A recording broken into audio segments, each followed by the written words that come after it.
ይህ የምፅዓቱ አዋጅ ነጋሪ አገልግሎት ወቅታዊና ዕለታዊ ወጎችን በማቅረብ ትንታኔ የምንሰጥበት የተለያዩ እንግዶችንም በመጋበዝ የምናቀርብበት መድረክ ነው። መረጃዎችን ያጠናከረ ይዞልን የሚመጣው ፓስተር አለማየሁ ነሙ ሲሆን ፕሮግራሙን የመራና መሰናዶውን ኤዲት በማድረግ ወደ እናንተ የሚያቀርበው ይልቃል አስራት ነው። መልካም ጊዜ። ሻሎም ሻሎም፣ ውድ የምፅዓቱ አዋጅ ነጋሪ አድማጮቻችን እንዴት አመሻችሁ? እንግዲህ ዛሬ ዕለቱ እሁድ ነው፣ ምሽትም ነው። የምሽቱን ደግሞ መረጃና መልእክት ደግሞ ወደ እናንተ ለማድረስ ከፓስተር አለማየሁ ጋር ተገናኝተናል። መስመር ላይ ይገኛል። ደወል አድርጌለታለሁ። እንግዲህ የዓለማችን ጉዳይ እጅግ ውስብስብ ከመሆኑም የተነሳ አሳሳቢም ከመሆኑም የተነሳ ለኛ ለቅዱሳን እንግዲህ በጣም እጅግ አስፈላጊ ስለሆነ የማንቂያም ደወል ስለሆነ ማድመጥም ስላለብን ዛሬ እንግዲህ በምሽት ተገናኝተናል። እንግዲህ ኋላ ላይ ያገኘውን መረጃ ፓስተር አለማየሁ ያቀብለናል። እንግዲህ ከዚች መሸጋገሪያ በኋላ እንገናኛለን። መሸጋገሪያውን ከሰማን በኋላ ደግሞ በድጋሚ ወደ ውይይታችን ደግሞ እናመራለን ማለት ነው። ይልቃል አስራት ነኝ ከምፅዓቱ አዋጅ ነጋሪ አገልግሎት። እንግዲህ ተመልካቾች በዚህ ምሽት መረጃዎችን ለማድመጥ እንዲሁም ደግሞ መረጃዎችን ሊያስደምጠን ደግሞ ፓስተር አለማየሁ ዝግጁ ነው። እኛም ለማድመጥ ዝግጁ ነን። ምን ይሆን የሚለውን እንግዲህ እጠይቀዋለሁ። ከሰላምታ በኋላ ያገኘውን መረጃ ደግሞ ያቀብለናል ማለት ነው። ሰላም ላንተ ይሁን ፓስተር፣ እንደምን አለ? እንዴት አመሸ? እንደምን አመሸ ወንድም ይልቃል። እግዚአብሔር ይመስገን። ያው እንግዲህ አድማጮቻችን መረጃ አይጎደልባቸው ብለህ መረጃዎችን ያው ሰብሰብ አድርገህ ልታስደምጠን ነውና እንደው ምን ይሆን ይሄ መረጃ እባክህ?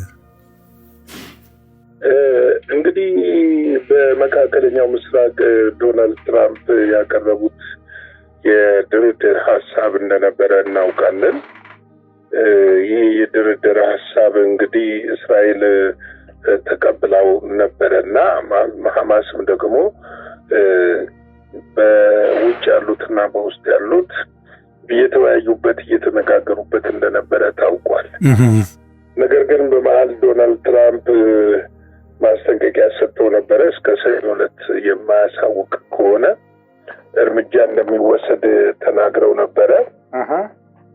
ነገር ግን በትናንትናው ዕለት ሐማስ አሳውቋል። ያሳወቀው ግን ያው አንዳንድ ድርድር የሚፈልጉ ጥያቄ ያነሳባቸው ነገሮች እንዳሉ ሆኖ ሐማስ ታጋጆቹን ለመልቀቅ ተስማምቷል። እንግዲህ እነዚህ ታጋቾች አሁን በህይወት ያሉ 20 ብቻ እንደሆኑ ታውቋል። 28ቱ ደግሞ አስከሬን ነው። እንግዲህ አስከሬኑን ለመመለስ ጊዜ የሚወስድ ነው። የተቀበሩበት ቦታ የሚያውቀው ሐማስ ብቻ ነው። ምናልባት ለዚህ ጥበቃና ጥንቃቄ የሚፈልግ ይመስላል። ፎረንሲክ እንትንም ያስፈልጓል ይመስለኛል። ያው ይመስለኛል። እኔ እንግዲህ 20ዎቹን እንደሚለቅ ተናግሯል። እንግዲህ አንዳንድ ነገሮች አሁን ምንድን ነው መሰለ፣ በተለያዩ ጊዜ የሚወጡ የተለያዩ መረጃዎች አሉ። ያው እስራኤልም ሐማስ እነዚህ ሲለቅ እስራኤልም እስረኞችን እንደምትለቅ ተናግራለች። እስረኞች በጣም ለረጅም ዓመታትም የታሰሩ እንዲሁም ደግሞ የጦርነትም ከተነሳ በኋላ የታሰሩ እስረኞች ለቃለው ብላለች። ይህ በራሱ ጥሩ ዜና ቢሆንም ነገር ግን እስካሁን የተለቀቁ ነገር የለም። የተወሰደ ነገር ወይም ደግሞ ጦርነቱም የቆመ አይደለም። በእርግጥ በመጠን የቀነሰ ቢሆንም ፕሬዚደንት ዶናልድ ትራምፕ ለእስራኤል ቀጥተኛ የሆነ ትዕዛዝ ሰጥተዋል ጦርነቱን እንድታቆም። እንግዲህ ይህንን ዜና እስከዘገብንበት ጊዜ ድረስ ጦርነቱ አልቆመም። እንደውም በዛሬው ዕለት ወደ 60 የሚሆኑ ፍልስጤማውያን ተገለዋል ነው የሚባለው። እንግዲህ ሐማስ ምንድን ነው የተቀበለ የሚለውን ያው ጋዛን ላለማስተዳደር ፍላጎት የለኝም ብሏል። ነገር ግን ጋዛን የሚያስተዳድር የማህሙድ አባስን መንግስት መሆን የለበት ራፋ ማለት ነው የፋታ ፓርቲ መሆን የለበትም የሚል ነገር አንስቷል። ገለልተኛ የሆነ ከሁለቱም ከሐማስም ከፋታም ውጪ የሆነ መምራት አለበት የሚል ነገር አንስተዋል ይመስለኛል። የእስራኤልም ኢንትረስት ወይ ደግሞ የእስራኤል ፍላጎትም ይሄ ይመስለኛል። አንዱ ክፍል ይሄ ነው። ግን አሁን ፋታ ይፈርሳል ወይ? ሐማስ እንደ ድርጅት እንዲያበቃለት አይፈልግም። ነገር ግን አመራሩን መምራት ደግሞ አይፈልግም። እንደ ድርጅት ትጥቅ መፍታት ምናምን የሚባለው ላይ ብዙ አላነሳም፣ ኮንሰርን አላደረገውም። በእርግጥ ምንድነው በቀጣይ ድርድር እንደሚደረግ ሁለቱም ተናግረዋል። ግን ድርድሩ መቼና የት ነው የሚለው ነገር እንግዲህ ምናልባት በነገው ዕለት ይዘነው እንመጣለን ብዬ አስባለሁ። ምክንያቱም ይሄ ወሳኝ ጉዳይ ስለሆነ ነው። ምናልባት በዚህ ጉዳይ ላይ ሌሎች ሀሳቦች ሊነሱ ይችላሉ። ነገር ግን ምንድነው አንድ በዋናነት ያነሳው እኔ ትጥቅ የምፈታውና ወይም ደግሞ ጋዛን የምለቅም ከሆነ የሚለው እሱ ምንድነው እስራኤል ሙሉ ለሙሉ ጋዛን ለቃ ስትወጣና የሚያስተዳድረው አካል ስልጣኑን ሲይዝ ነው የሚል ነገር አለ። ይህ በራሱ ደግሞ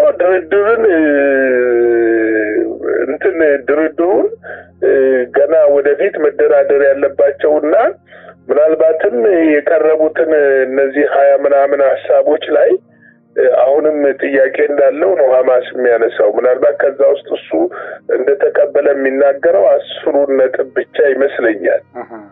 ነገር ግን ወደ 21 ነጥቦች ናቸው ለድርድር የቀረቡትና እነዚህ ነገሮች እንግዲህ ገና እልባት የሚፈልጉ ጉዳዮች ናቸው። አሁን በዓለም አካባቢ በጣም ሰው ማለትም ብዙዎች የተደሰቱበት ነገር ሐማስ ይሄንን እንኳን መወሰኑ የጦርነት ምክንያት የሆነው ትልቁ ስደተኞቹ ማለት እነዚህ ታጋጆቹ ናቸው። እስራኤል ታጋቾቹ ካልተለቀቁ ጦርነቱን አላቆምም ነበር የምትለው። አሁን ደግሞ ታጋቾቹ የሚለቀቁ ከሆነ እስራኤልስ ጦርነቱን ታቆማለች ወይ? አንዱ ሐማስ የሚፈልገው ደግሞ እስራኤልን ያለማመን ችግር አለባቸው። ምናልባትም እኛ እስረኞችን ከፈታንና አስከሬኑን ከሰጠን በኋላ መልሳ ሀሳቧን ቀይራ ጥቃትስ ብትፈጽም ምንድነው ዋስትናው የሚለው ነገርም እየተነሳ ነው ያለው። ይሄ ብቻ አይደለም። ራሱ በቴል አቪቭ ሰላማዊ ሰልፎች ነበሩ። ኔታንያሁን አናምንም የሚል ራሱ እስራኤላውያኖች ማለት ነው። ልክ ነው። ግን እኔ እንደሚመስለኝ ይሄኛውን ሰልፍ ምናልባት ቀኝ ዘመሞችም እኮ አሁን ገና ድርድሩ አልተጀመረም እንጂ ተጀምሮ የሆነው ነገር ላይ ሲነሳ ኔታንያሁ በስልጣን ላይ የመቀጠላቸው ጉዳይ እጅግ በጣም አሻሚ ነው የሚሆነው። እንደውም ሐማስ ይህንን ድርድር እንደው አትሊስት መቀበሉ እፎይታን የሚሰጥ እንደው አይሆንም? እፎይታን ይሰጣል። ግን ደግሞ በቀደም በዘገብነው ዜና ታስታውስ ከሆነ ኔታንያሁ በየጊዜው የተወሰነ ነጥብ ይጨማምሩበታል። ገብቷል። አሁን ቤካ ሸለቆ አለ። ከቤካ ሸለቆ ለቀን አንወጣም ነው የሚሉት። እና ቤካ ሸለቆ ለቀን አንወጣም፣ አንዳንድ የተመረጡ የጋዛ ቦታዎችም ላይ ወታደሮቻችን ላልተወሰነ ጊዜ ይቆያሉ የሚል ነገር አለ። ኢቨን እንኳን ይሄንን ማስጠንቀቂያ አሁን ዶናልድ ትራምፕ ጦርነቱን እንዲያቆሙ ትዕዛዝ የሰጧቸው ትናንትና ነው። እስራኤል ግን እስካሁን ጦርነቱን አላቆመችም። ስለዚህ ተአማኒነቱ ነው አሁን እየተጠየቀ ያለው። ሐማስም እየጠየቀ ያለው ተአማኒነቱን ነው እየጠየቁ ያሉት። እንግዲህ ይሄ ነገር መቼ ነው ፍቺ የሚያገኘው የሚለው ነገር በጣም ገና አሳሳቢና እንደው የሚያስፈነጥዝም አይደለም። ግን ሐማስ አንድ በእርግጠኝነት ያሳወቀው ከዚህ በኋላ ጋዛን መምራት አልፈልግም የሚለው ነገር ነው። ፍላጎት እንደሌለው ኢንተረስት እንደሌለው አሳይቷል። እስረኞቹን እንደሚለቅ አሳይቷል። እነዚህ አስከሬኖቹንም እንደሚለቅ አሳይቷል። ቶክስ እንደሚያቆምም አሳይቷል። ስለዚህ አሁን በመሃል የነበሩት አደራዳሪዎች ባደረጉት ጥረት እንግዲህ ይሄ ወደ ስኬት የመጣ ይመስላል ወይስ የአሜሪካን ተጽዕኖ ነው ይሄ ወደዚህ እንዲመጣ ያደረገው? ሐማስም ድርድሩ አልተጀመረም። ምናልባት ይጀመራል የተባለው ዛሬ ነው። መረጃው ሙሉ ስላልሆነ ነው እንትን ያላልኩትና ዛሬ ነው ይጀመራል የተባለው። ምናልባት ዛሬ ይጀመራል ወይ ደግሞ ነገ ሊጀመር ይችላል ድርድሩ። አሁን ይሄ ምንድነው? ሐማስ ያው የሰላም ሀሳቡ ቀርቦለታል። ኔታንያሁ ተቀብለዋል። ኔታንያሁ ሊቀበሉ ያደረጋቸው ነገር እሳቸው እንደተናገሩት እዛው አሜሪካ ውስጥ በነበሩበት ጊዜ ለጋዜጠኞች መግለጫ እንደሰጡ ሀገራቸውን ከገቡ በኋላ መግለጫ ሲሰጡ እንደተናገሩት ምንድነው የምንፈልገው ሀሳብ ሙሉ ለሙሉ በድርድር ውስጥ ተካቷል ነው የሚፈልጉት። ሐማስ ትጥቅ እንዲፈታ ይፈልጋሉ። ሐማስ ከጋዛ እንዲወጣ ይፈልጋሉ። እስረኞቹ እንዲፈቱላቸው ይፈልጋሉ። ሬሳዎቹ እንዲመለሱ ይፈልጋሉ። ያው ጋዛ መሳሪያ አልባ ከተማ እንድትሆን ወይም ደግሞ በፖሊሶች የምትጠበቅ እንድትሆን ይፈልጋሉ። እነዚህ ፖሊሶች ደግሞ ለማሰልጠን ግብጽ እንትን ብላለች፣ ኃላፊነት ትወስዳለሁ ብላለች። እንግዲህ አሁን በቀጣዩ በነገ በተነጎዳያ በምናምን ቀናቶች ውስጥ የምናያቸው ነገሮች ናቸው የሚሆኑት እንጂ አሁን ላይ ያው ይሄ መሆኑ አንድ ለቀጠናው እፎይታ ያመጣል ብለን እናስባለን። ደግሞም ላያመጣም ይችላል። አሁን ምንም የምታውቀው ነገር የለም። ምናልባት ደግሞ ያደፈጠው ሌላው ክፍል ሊነሳ ይችላል። ምክንያቱም አሁን ወንድም ይልቃል ማሰብ ያለብን እኛ መጽሐፍ ቅዱስን ነው። ገብቷል። ጌታ ኢየሱስ ክርስቶስ ወደ መስቀል ሞት በሚሄድበት ሰዓት የኢየሩሳሌም ሴቶች ያለቅሱለት ነበረ። ልክ ነው። ለእኔ አታልቅሱ፣ ለራሳችሁ ምን አድርጉ አላቸው። አልቅሱ አላቸው። እንግዲህ መጽሐፍ ሲነግረን ደም ከእስራኤል ቤት እንደማይጠፋ ይነግረናል እስከ ክርስቶስ ኢየሱስ ምጽአት ድረስ። ልክ ነው። ይሄ የአረቦችና የእስራኤል ጦርነት ኦክቶበር ምንድነው 7 ነው ያኔ ጦርነት ያኔ የዛሬ ዓመት ማለት ነው። የዛሬ 2 ዓመት የተፈጠረ ጉዳይ አይደለም። አንዳንዶች ሲተነትኑ የዛሬ 2 ዓመት ጉዳይ እንደተፈጠረ አይደለም። ይሄንን ሄደን ስንመለስ ሁለት መሰረታዊ ነገሮችን እንኳን ላንሳና ልጨርስ። አንደኛው እንደ መጽሐፍ ቅዱስ እንደ እግዚአብሔር ቃል ከዘፍጥረት ጀምሮ ወይም ደግሞ ከአብርሃም ጀምሮ ወይም ደግሞ ከነ ዳዊት ጀምሮ ከነ ሳሙኤል ጀምሮ ሄደን እንኳን ብለን ከነዚህ ተነስተን እንኳን ብንመለከት በእስራኤልና በፍልስጤም መካከል የቆየ የዘመናት ጠላትነት አለ። በእስራኤልና በአረቦች መካከል የቆየ የዘመናት ጠላትነት አለ። ለትንሽ ጊዜ ሰላም ሊሆን ይችላል፣ ወዳጅነት ሊታይ ይችላል እንጂ ፍጹም ወዳጅነት የማይታረቅ ነገሮች አሉ።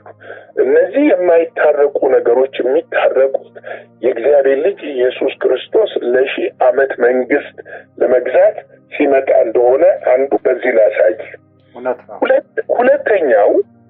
ሁለተኛው በቅኝ ግዛት ጊዜ እስራኤል መንግስት እንድትሆን አሜሪካና እንግሊዝ ሲሰሩ እንግሊዝ በመሃል እንደውም ጽዮናውያኖች እስራኤላውያኖች ወደ እስራኤል እንዳይገቡ በመርከብ ሁሉ መታው ከልክላ ነበር። ልክ ነው። እና ይህንን ታሪካዊ ነገሮች ደግሞ ስንመለከት ምንድነው እንግሊዝ የሰሩት? እንግሊዝ እኮ የሰሩት የሁለቱን ሀገሮች የፍልስጤምንና የእስራኤልን ድንበር ሳይለዩ ዝም ብለው ለቀው ነው የወጡት። እስራኤል ሀገር እንድትሆን እስራኤል ሀገር በሆነች በ6ኛው ቀን እኮ ነው ጦርነት የተነሳው። እውነት ነው። ስለዚህ ይሄ ምናልባት ለጊዜው እፎይታ ሊያመጣ ይችላል። ለምን ያህል ጊዜ አይታወቅም። ላያመጣምም ይችላል የተቋጨ ነገር ስለሌለ። ነገር ግን ማወቅ ያለብን ነገር መሰረታዊው ጉዳዮቹ እነዚህ ሁለት መሪዎች ወይም ደግሞ ተነጋግረው የሚፈቱት ጉዳይ አይደለም ለማለት ፈልጌ ነው። ፍቺው ያለው ከላይ ነው ለማለት ፈልጌ ነው። በእንግዲህ የእግዚአብሔር ሐሳብ እሷ ደግሞ በምድር ላይ ትጸናለችና ይሄንን ለማለት ነው። ለዛሬ ምሽት ያዘጋጀው ዘገባ ይሄንን ይመስላል። ላይክ፣ ሼር፣ ሰብስክራይብ ማድረግ አይረሳ። የጌታ ጸጋ ሰላም ከእናንተ ጋር ይሁን። ሻሎም። እግዚአብሔር አብስቶ ይባርክ። ፓስተር እንግዲህ ከረፍት ጊዜ ወስደ ለአድማጮች መረጃን ለማቀበል እንግዲህ መስመር ላይ ስለተገኘልን እግዚአብሔር አብስቶ ይባርክ። እውነት ነው እንግዲህ በየጊዜው የማንቂያ ደወል በመደወላችን እርግጠኛ ነን የቤተ ክርስቲያን መሪዎች በትክክል እንደምትሰሙን እናውቃለን። ይህ ግን በተግባር ካልዋለ እነዚህ የምንሰማቸው መረጃዎችም የሆኑ የማንቂያ ደወሎች በተግባር ላይ ማናውላቸው ከሆነ መንጎቻችን አደጋ ላይ እንደሆኑ ማሰብ እንዳለብንና ተጠያቂነት እንዳለብን ማወቅና ማሰብ አለብን ብለን እኛም መልእክታችንን ለማስተላለፍ እንወዳለን። እንግዲህ በየጊዜው የምንሰማቸው መረጃዎች፣ ወሬዎች ጌታ ኢየሱስ ክርስቶስ መምጣት ከጊዜ ወደ ጊዜ ከሰዓት ወደ ሰዓት እየተጠጋን እንደሆነ የሚያሳስቡ ስለሆነ አደራችንን እንግዲህ ለመተው እንወዳለን። እንግዲህ አድማጮቻችን ለዛሬ ምሽት ይዘን የመጣነው መረጃ ይህንን ይመስላል። የእግዚአብሔር ፈቃድ ከሆነ እንግዲህ በነገው ዕለት ደግሞ አዳዲስ መረጃዎችን በትኩሱ ወደ እናንተ ለማድረስ ጥረት እናደርጋለን። እስከዚያው ድረስ የእግዚአብሔር ምሕረት፣ ቸርነት፣ ጸጋ አይለየን ላለን መንካታችንና መዘጋጀታችን እንደተጠበቀ ሆኖ ይህንን ደግሞ በተጨማሪ ማሳሰብ እንወዳለን። ሻሎም። ለዛሬ ይዘን የመጣነው ወቅታዊ መረጃ ይህንን ይመስል ነበረ። በሌላ ጊዜ በሌላ መሰናዶ እስከምንገናኝ ሰላም ለእናንተ ይሆን።